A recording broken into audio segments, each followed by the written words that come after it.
Bismillahirrahmanirrahim. Assalamualaikum warahmatullahi taala wabarakatuh. Alhamdulillahi rabbil alamin wa sallallahu ala sayyidina Muhammadin wa ala alihi wa sahbihi wasallam. Amma ba'du. Permasalahan ijazah sekarang sudah masuk ke dalam ranah syara. Jadi para termul ini tidak merasa sayang, tidak merasa bersalah saat mereka itu mengorbankan kerukunan beragama di Indonesia yang sampai saat ini itu sedang baik begitu ya. Ini dilihat dari apa? Dari cara mereka itu memotong-motong pembicaraannya Pak Yusuf Kalla, kemudian memberikan sebuah narasi atas perkataan yang tidak utuh. Nah, ini adalah sebuah kejahatan. Namanya framing. Kalau kita sudah terbiasa dengan bahasa itu ya. Jadi konteks yang dipakai oleh Pak Yusuf Kalla di dalam pembicaraannya di Masjid UGM itu tidak dipakai. Mereka malah membuat konteks sendiri atas perkataan yang memang betul-betul dikatakan oleh Pak Yusuf Kalla. Nah, saya sudah membuat video tentang permasalahan ini di awal begitu ya. Ini satu permasalahan, mulainya permasalahan itu bagaimana, dan ternyata memang menjadi besar seperti bola salju. Yang mana setelah kemudian datang berita-berita yang baru, termasuk diantaranya memang Pak Yusuf Kalla ini benar-benar disomasi oleh Ferdinand dan dilaporkan oleh satu organisasi Kristen. Ternyata di belakangnya ada Abu Janda. Kan sudah tidak mengherankan. Nah, saya ingin mengelaborasi permasalahan ini lebih besar lagi, dalam pengertian mengelaborasi lebih besar itu dalam pengertian mendalaminya ya. Saya ingin mendalami permasalahan ini sebetulnya bagaimana sih di dalamnya, apa yang dikatakan oleh Pak Yusuf Kalla, kemudian permasalahan politik apa yang ada di belakangnya, yang semakin sini semakin jelas, semakin terlihat jelas, dan kita akan menyaksikan kedunguan orang-orang yang mengatasnamakan Kristen ini di sini. Itu dungu sekali. Mereka mengatakan bahwa Kristen itu mengajarkan cinta kasih, mengajarkan memaafkan meskipun itu kepada musuh, tetapi mereka melaporkan Yusuf Kalla. Aneh saja, ini bertolak belakang apa yang mereka katakan itu. Saya tidak mengatakan orang Kristen semua begitu, tidak, orang ini yang mana kebetulan agamanya Kristen begitu, dungu. Ya itu sama kayak si Termul kemarin yang mengatakan Jokowi itu sabar, dihujat diam aja begitu. Tetapi tatkala respon datang meminta restoratif justice, kemudian banyak syaratnya. Nah, inilah kita akan buka ini satu persatu ya. Kita saksikan dulu nih. Shalom, selamat malam untuk kita semua. Nah, sebentar, ini si Abu Janda tuh. Itu satu. Yang kedua, ini orang Kristen bilang salam doang, nggak pakai assalamualaikum warahmatullahi wabarakatuh. Nggak apa-apa, bagus. Cuman ini juga jadi peringatan buat kita orang Islam. Nggak usah pakai assalamualaikum warahmatullahi wabarakatuh. Salam, nggak usah. Mereka aja nggak pakai assalamualaikum kok. Dan kita nggak marah, biasa aja. Bagus, mending seperti itu. Hari ini kami dari lembaga Kristen dan organisasi masyarakat berkumpul di kantor pusat sekretariat DPP Gamki untuk menyampaikan pernyataan sikap. Lembaga-lembaga itu antara lain DPP Gerakan Angkatan Muda Kristen Indonesia, Dewan Pakar Majelis Umat Kristen Indonesia, DPP Asosiasi Pendeta Indonesia, Badan Kerjasama Gereja dan Lembaga Kristen Indonesia, DPP Gerakan Perjuangan Masyarakat Pluralisme, DPP Sipitung, Pemuda Batak Bersatu, Gaharu Nusantara Bersinar, PGN, Diaspora, Oras Bangsa Batak, Tegas Jaga Indonesia, Timur Indonesia Bersatu, Patriot Garda Indonesia, Advokat Raja-Raja Batak, Aliansi Timur Indonesia, Forum Jurnalis Batak, Makasiau, Seknas Indonesia Maju, dan Garda Borgo Manguni. Pada hari ini bentar, itu organisasi apa ada legitimasinya masing-masing atau tidak? Kalaupun ada, apa ada organisasinya atau tidak? Ada anggotanya atau tidak? Saya tidak tahu. Cuman salah satu kebiasaan Termul, salah satunya di situ. Jadi mengglorifikasi nama-nama yang mana padahal di dalamnya anggotanya saja tidak ada gitu. Itu kebiasaan. Saya tidak mengatakan di sini seperti itu. Cuman orang-orang ini dia sudah berani untuk menggadaikan toleransi yang ada di Indonesia karena dipikirnya Pak Yusuf Kalla juga di belakangnya nggak ada organisasi-organisasi gitu. Ya, udahlah, ini mah cuman upaya untuk mengalihkan permasalahan, kemudian upaya untuk membuat Yusuf Kalla itu dijadikan public enemy number one bersama-sama. Yang mana seharusnya public enemy number one itu siapa? Joko Widodo harusnya. Mendiskusikan terkait pernyataan Bapak Yusuf Kalla dalam ceramahnya yang menyinggung ajaran agama Kristen. Dan kami menyatakan sikap. Satu, menyatakan bahwa agama Kristen tidak pernah mengajarkan membunuh orang Islam akan sahih masuk surga. Justru agama Kristen mengajarkan untuk mengasihi sesama manusia, bahkan musuh sekalipun. Nah, gimana ini? Ya, ini satu-satu dulu ya. Pak Yusuf Kalla itu berkata berlandaskan fakta yang ada saat itu di Poso tuh. Nanti akan kita bahas itu poinnya. Cuman kalau misalkan ini Pak JK itu kan Muslim, katakanlah secara teologi, secara ideologi musuh. Mau tidak mau, ya kata orang Kristen Nabi Yesus itu anak Tuhan, kata kita itu makhluk saja utusan Tuhan. Kata apa Kristen kalau tidak menerima Yesus sebagai Tuhan, neraka lah katakan demikian, ya celaka nanti di hari persidangan itu, di hari penghakiman. Kata kita kalau kamu mengatakan bahwa Nabi Isa adalah anak Allah atau Yesus adalah anak Allah, kamu yang masuk neraka. Kita secara teologi, makanya beda agama juga bermusuhan. Nggak jadi masalah itu, tidak jadi masalah. Yang penting jangan sampai kontak fisik begitu ya. Karena itu yang masuk ke dalam ranah pidananya itu kontak fisiknya, bukan berbeda pemikirannya. Sekarang Yusuf Kalla itu musuhnya Kristen. Yusuf Kalla itu Muslim. Kalian itu Kristen. Kalian mengatakan bahwa Kristen itu mengajarkan kasih sayang. Jangankan kepada teman begitu, kepada musuh demikian. Lah kamu ngapain atau mempermasalahkan siapa Pak Yusuf Kalla kalau begitu? Itu omongan sama kelakuan gak sinkron. Ya dungu. Saya bukan berbicara atas saya Muslim kamu Kristen, bukan. Atas pola pikir yang tidak konsisten. Ini adalah kedunguan. Dua, mengecam keras pernyataan Bapak Yusuf Kalla yang menyakiti hati kami umat Kristen dan menimbulkan kegaduhan di tengah masyarakat. Tiga, maka bersama itu menyakiti hati. Kalau menyakiti hati maafkan. Di Islam tuh ada tuh konsepnya juga ada al-kaziminal ghaiz wal afina 'anin nas. Ada tuh menahan amarah, memberi maaf kepada orang-orang yang menyakiti lah katakan demikian, atau yang mengambil hak kita. Wallahu yuhibbul muhsinin, dan Allah itu menyukai orang-orang yang berbuat baik. Makanya saya coba kemarin waktu Ahok katanya menistakan agama Islam. Saya nggak ikut-ikutan komentar. Kenapa? Ya belum jadi YouTuber. Itu Ahok. Kemudian Panji. Apakah saya mengatakan Panji itu sudah menistakan agama? Enggak. Karena ini kompleks permasalahan seperti ini. Apalagi dalam permasalahan Pak Yusuf Kalla ini yang jelas-jelas perkataannya itu dipotong. Kemudian kamu mengatakan Kristen itu tidak menganjurkan ABCD, tidak menganjurkan bermusuhan, menyakiti orang. Tapi kenyataannya kamu itu melaporkan Yusuf Kalla agar supaya dipenjara. Kan tolol ini. Ya, bego. Kemana-mana bego udah. Kami yang terdiri dari berbagai lembaga Kristen dan organisasi masyarakat akan melaporkan Bapak Yusuf Kalla ke Kepolisian Republik Indonesia. Demikian yang bisa kami sampaikan pada hari ini, Minggu 12 April 2026 untuk bisa kita sikapi bersama dan bisa kita konsolidasikan seluruh Indonesia. Terima kasih. Konsolidasikan seluruh Indonesia. Mau ngapain kamu? Mau ngajak perang? Mau ngapain? Udah nih ya, tampar pipi kanan, kasih pipi kiri. Bukan tampar pipi kanan lakukan somasi, bukan. Gimana sih kamu itu? Ini katanya Kristen agama kasih lah, kok demikian keadaannya. Inilah yang dilihat oleh Yusuf Kalla justru ya, perbuatan seperti ini hanya mengkonfirmasi perkataannya Pak Yusuf Kalla bahwa di lapangan itu yang terjadi adalah orang-orang seperti ini. Mengatakan bahwa agamanya agama kasih tetapi saling bunuh. Tidak hanya terkhusus kepada Kristen, nanti akan mengatakan Pak Yusuf Kalla, termasuk juga Islam. Dan saya setuju dengan perkataan Pak Yusuf Kalla. Baca kitab-kitab fikih, mana ada yang membolehkan membunuh orang kafir secara serampangan? Mana? Nggak ada.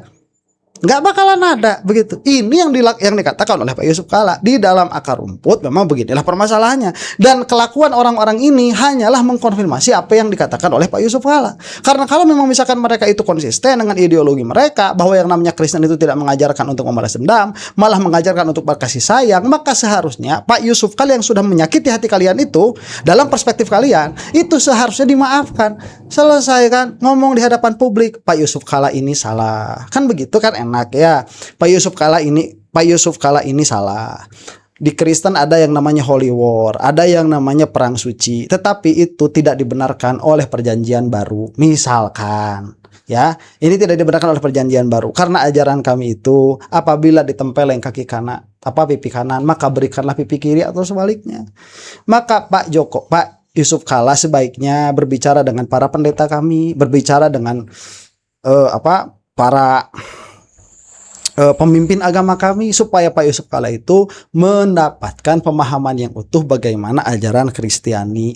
Kan enak begitu. Meskipun Pak Yusuf Kala salah, kami maafkan. Tuh ya, menjalankan ajaran Yesus.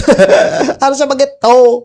Dan Jokowi pun harusnya terhadap Yosua dan kawan-kawan harusnya begitu. Al-kazimina 'anil ghaiz wal 'afina 'anin nas wallahu yuhibbul muhsinin. Ada orang menyakiti hati, maafkan begitu. Ada orang mukul, kita mah bukan mukul balik, bukan, tapi sekiranya banyak kisahnya kok, sekiranya kita tidak bisa membalas dan kita itu tidak bisa tidak bisa menghentikan kezoliman dia agar tidak sampai kezolimannya itu kepada orang lain, maka itu sebagai kafarot bagi diri kita. Ya sudah, terima saja, kabur. Kalau kita mah begitu, bukan tempeleng pipi kanan kasih pipi kiri, bukan. Kalau kita mah tempeleng pipi kanan, kamu kabur lari, begitu. Ya, kita mah nggak membiarkan nggak membiarkan ditempeleng, nggak. Kalau misalkan kamu itu memiliki kemampuan untuk membalas, kamu tidak boleh membalas langsung, kamu laporkan kepada Kodi.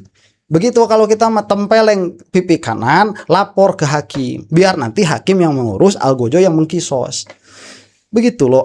Gimana sih ya? Kan itu nggak apa-apa, yang Kristen punya ajarannya sendiri, Islam punya ajarannya sendiri. Cuman kita sebagai orang yang berbicara di hadapan publik harus menjadi representasi paling kuat atas ajaran agama masing-masing, begitu. Jangan seperti ini mengatakan bahwa ajaran Kristen itu berkasih sayang meskipun kepada musuh, tapi Yusuf Kala dilaporkan. Ya apa itu matu? Tepuk tangan lagi. Nah ini nih si Abu Janda nih. Ini entah apa yang diteriakan, kalau di telinga saya kedengarannya sampai masuk itu ya, masuk penjara mungkin maksudnya. Nah itu kan bertentangan. Pemirsa, Gerakan Angkatan Nah, Muda ini Kristen Indonesia beritanya atau GAMKI nih. melaporkan Wakil Presiden ke-10 dan 12 Yusuf Kala ke Polda Metro Jaya. Pelaporan tersebut akibat pernyataan Yusuf Kala tentang mati syahid saat memberi sambutan di Masjid Universitas Gadjah Mada. Puluhan anggota Gerakan Angkatan Muda Kristen Indonesia atau GAMKI mendatangi SKPT Polda Metro Jaya pada Minggu malam. Kedatangan GAMKI untuk melaporkan Wakil Presiden ke-10 dan 12, Yusuf Kala, terkait dugaan penistaan agama. GAMKI yang mewakili 19 lembaga Kristen pun membawa rekaman pernyataan Yusuf Kala di sejumlah media sosial sebagai barang bukti. Sebentar ya, ini coba lihat gimana kalau ini sampai menyebar permasalahan seperti ini. Kita mendengar beberapa pendeta itu bercanda merendahkan agama Islam di kalangan mereka sendiri. Kita protes nggak? Enggak. Ya, ini kan lagi di masjid Pak Yusuf Kala. Fahamilah perkara seperti ini itu kita itu beragama, bukan sekuler, kita itu beragama. Maka tatkala permasalahan yang katakanlah menyinggung agama yang lain, katakanlah saya mengatakan bahwa Tuhannya Kristen itu pakai cangcut, mau apa? Ya, katakanlah saya mengatakan demikian di dalam masjid, saya bisa dituntut nggak? Kagak. Nggak bisa dituntut, saya itu mau apa? Kalian atau misalkan orang-orang Kristen tuh bilang bahwa Nabi Muhammad SAW itu junjungan kita, nikah sama anak kecil, mau apa? Kita mau apa? Nggak bisa apa-apa, kecuali menjelaskan pemahaman itu dari pemahaman ke pemahaman, bukan dengan cara melapor seperti ini. Menjijikan pada akhirnya. Kita itu bukan orang sekuler. Orang Kristen memiliki kepentingan untuk mengajarkan teologi Kristen kepada jemaatnya dan membela teologi mereka dari serangan-serangan perkataan-perkataan macam saya tadi misalkan. Dan orang Muslim juga memiliki kepentingan untuk menjelaskan teologinya, menjelaskan akidahnya kepada penganutnya supaya bisa terhindar dari ancaman-ancaman kristenisasi. Sama saja sebetulnya. Loh kok kenapa permasalahan seperti ini dilaporkan sama GMKI ini?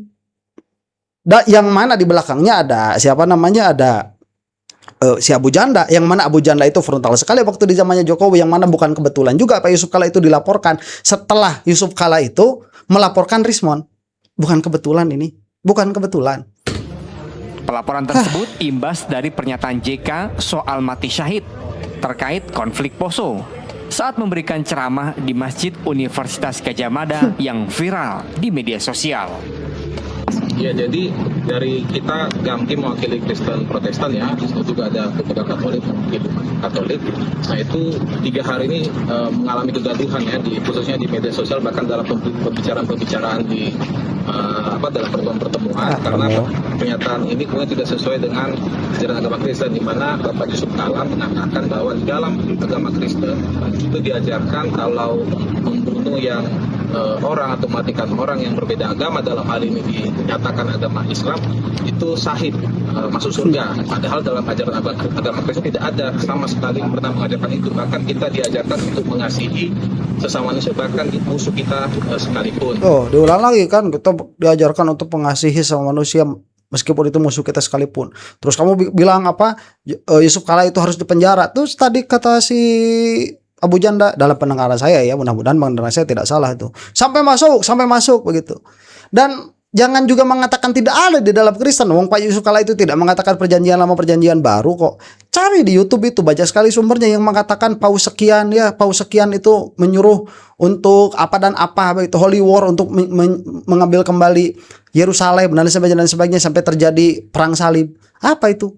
Terus apa yang menjadikan perang salib orang Kristen membunuh orang Islam? Apa itu yang menjadi motif mereka kalau bukan doktrin, dogma itu? Apa? Sama saja. Tapi pada akhirnya apakah doktrin dan dogma itu benar atau tidak? Kalaupun itu benar, apakah itu masih relevan untuk kita sekarang atau tidak? Itu yang menjadi permasalahannya. Permasalahan teologi setiap agama itu adalah permasalahan yang sangat dalam, yang tidak bisa dipelajari oleh orang bersumbu pendek seperti ini. Baru ngomongin sedikit saja sudah tersinggung gitu. Nggak bisa.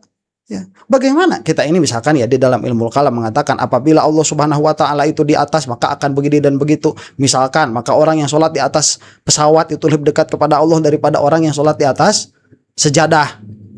Misalkan daripada orang yang sujud maka lebih dekat orang yang di atas pesawat. Sedangkan Rasulullah SAW mengatakan bahwa orang di dalam sujud itu adalah yang paling dekat dengan Allah Subhanahu wa taala, maka dekat di situ bukan dekat jarak, tetapi maknawi. Maka tatkala dikatakan Allah dekat itu maknawi, maka semua perkara yang menunjukkan arah kepada Allah Subhanahu wa taala itu dimaknainya maknawi.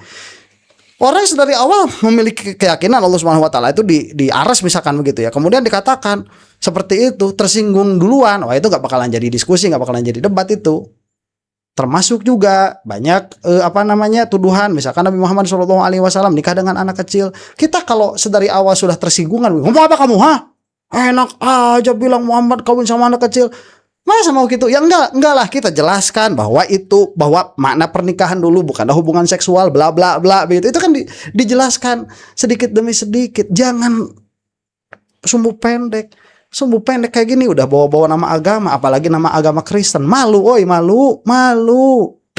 Agar lebih terarah, GAMKI berharap agar pernyataan JK yang telah menimbulkan kegaduhan tersebut bisa diselesaikan secara hukum. Dari Jakarta, Adrianus, jurnalis NTV melaporkan. Ikut ini. Bismillahirrahmanirrahim.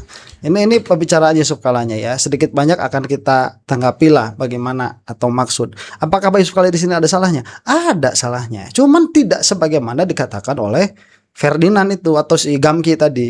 Assalamualaikum warahmatullahi wabarakatuh.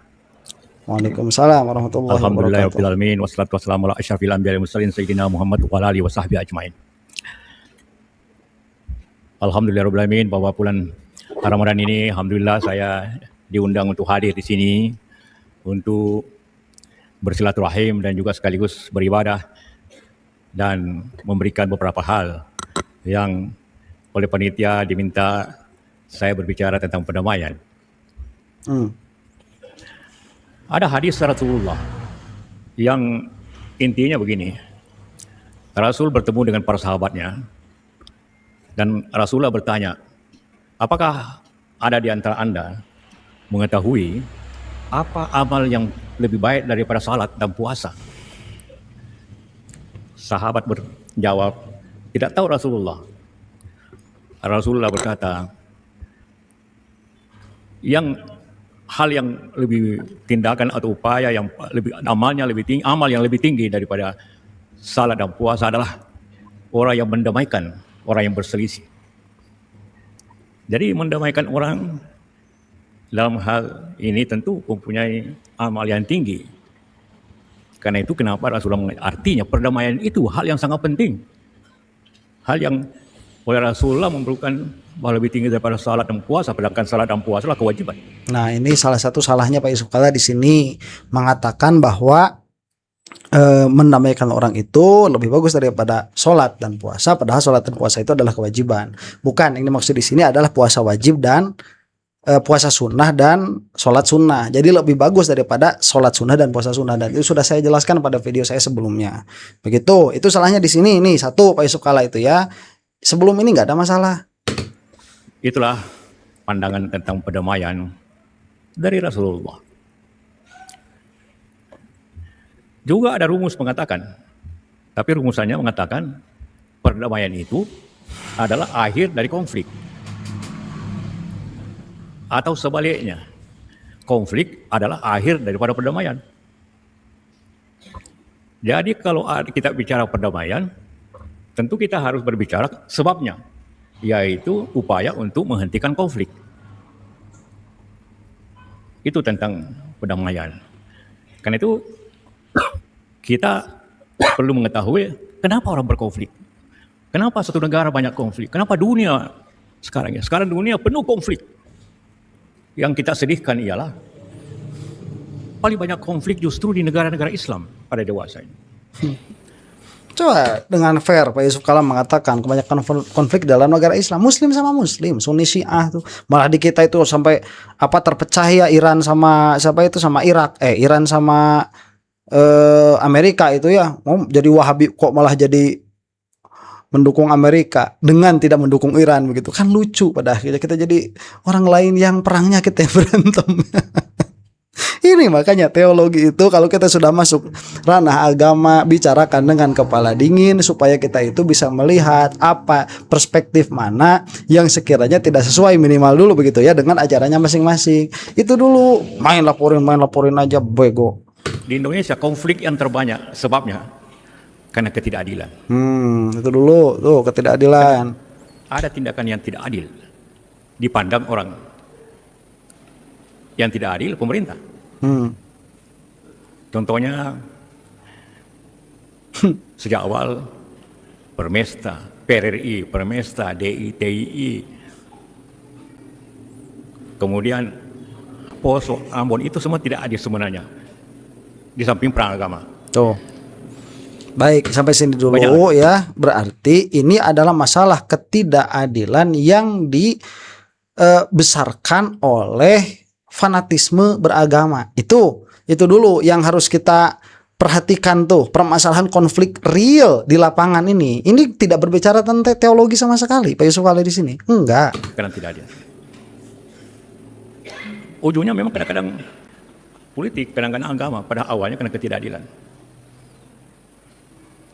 PRRI mengatakan pemerintah tidak adil kepada daerah. Ya. DITI Jawa Barat kan dulu dia pejuang. Kenapa yang pimpin kita bukan orang pejuang? DITI di Aceh, memang pemberontak konflik. Kenapa Soekarno tidak menepati janjinya? Tidak adil. Itu bermacam-macam. Sebab kedua, contohnya politik atau sosial, masalah politik. Banyak masalah sosial. Seperti Kalimantan, antara Madura dengan Dayak, itu masalah sosial. Dan beberapa tempat. Nah itu yang mungkin kemarin menjadi tragedi Sampit itu ya, masalah sosial. Warga setempat tidak mendapatkan kemakmuran sebagai pendatang misalkan, itu yang menjadi sumber konfliknya tuh. Karena mungkin salah satunya ketidakmampuan pemerintah saat itu di dalam mengelola konflik sosial ini.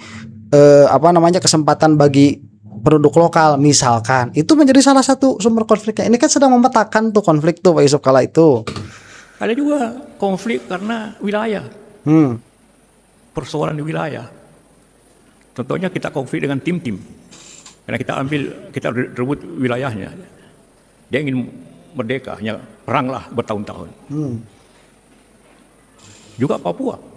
Konflik sekarang karena wilayah. Tuh. Ada konflik karena ideologi. Ideologi. Seperti Madiun. Komunis Madiun. Karena ideologi.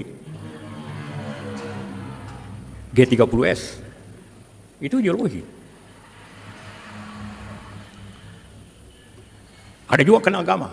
Walaupun didahului dengan ketidakadilan. Tuh, Pak JK belum ngomong gitu. Saya sudah simpulkan ini adalah ketidakadilan yang diperlebar dengan masalah agama. Itu yang dikatakan oleh Pak Yusuf Kalla secara langsung eksplisit sekarang. Ada juga masalah agama meskipun itu didahului oleh ketidakadilan. Masa termul itu sebodoh itu? GMKI tadi begitu ya, malu-maluin. Masa sebodoh itu? Ya, akibatnya ke agama. Kayak Poso, Ambon, DITI. Kenapa agama gampang jadikan alasan konflik?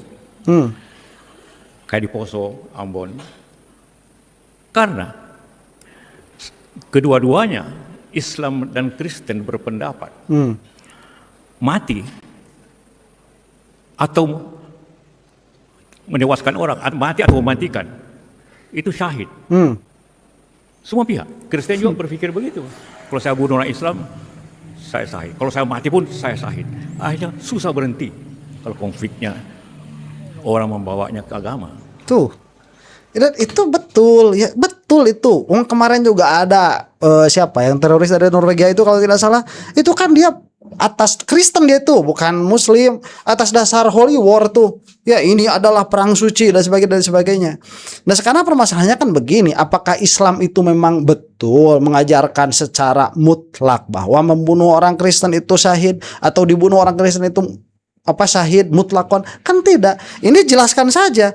Dua kesalahan para termul ini ada di dalam melaporkan Pak Yusuf Kalla. Satu kesalahannya itu bahwa mereka itu tidak memahami konteks perkataannya Pak Yusuf Kalla, itu yang pertama. Kemudian yang kedua, kalaupun memang benar Pak Yusuf Kalla itu menisbahkan tadi ya konsep syahid terhadap Islam dan Kristen itu memang salah pada dirinya, bukannya dituntut tapi jelaskan. Apalagi kalian orang-orang Kristen yang mengatakan jika ditampar pipi kanan kasih pipi kiri atau sebaliknya. Gimana ini? Bukti bahwa konflik itu harus ada aturan mainnya. Untuk menyelesaikan konflik itu harus ada aturan mainnya. Sekarang pertanyaan saya nih kepada teman-teman yang Kristen begitu ya, yang ada di channel ini ataupun tanyakan kepada yang di luar sana, apa resolusi konflik itu untuk menyelesaikan sebuah konflik dari ajaran Kristen itu apa? Karena kalau konsisten terhadap tampar pipi kiri kasih pipi kanan atau tampar kanan kasih pipi kiri, kalau konsisten ke sana tidak akan ada peperangan. Yang ada orang Kristen itu terus-menerus ditindas begitu, karena mereka mau bagaimanapun tidak boleh melawan. Tetapi pada kenyataannya di Poso misalkan saat itu, apakah orang Kristen tidak melawan? Apakah saat itu tidak ada pembantaian orang Islam? Ngomong kagak ada begitu, ngomong gak ada terjadi. Dan saya juga tidak mengatakan tidak ada pembantaian orang Islam kepada Kristen, itu pun terjadi juga. Itu adalah luka kita sebagai bangsa Indonesia, yang mana itu gara-garanya apa? Ketidakadilan dibumbui oleh agama. Andai kata permasalahan agamanya ini diselesaikan dengan duduk bersama, bahwa kita itu tidak ada di negara konflik, bla bla bla, kita bicarakan itu, tidak akan ada saling bunuh, itu tidak akan terjadi. Dan kalau ketidakadilan ini juga diselesaikan secara baik dengan pemerintah, ketidakadilan ini tidak akan terjadi. Makanya daripada saling lapor, kan mending saling ngopi. Kan mending ngopi. Jokowi bawa ijazahnya ke warung kopi, tunjukkan, kan selesai, ngopi. GMKI kan mending silaturahmi ke Pak Yusuf Kalla atau undang Pak Yusuf Kalla supaya datang ke kalian itu, kemudian jelaskan bagaimana adanya di hadapan publik, kan bagus. Pada akhirnya apakah Pak Yusuf Kalla itu pikirannya sebagaimana ada dalam pikiran kalian? Ya kagak begitu. Ya, demikian. Mudah-mudahan kita semua ada dalam maghfirah Allah Subhanahu wa taala. Kali ini saya enggak jualan dulu lah ya, biarin. Wallahu taala a'lam bishawab. Assalamualaikum warahmatullahi taala wabarakatuh.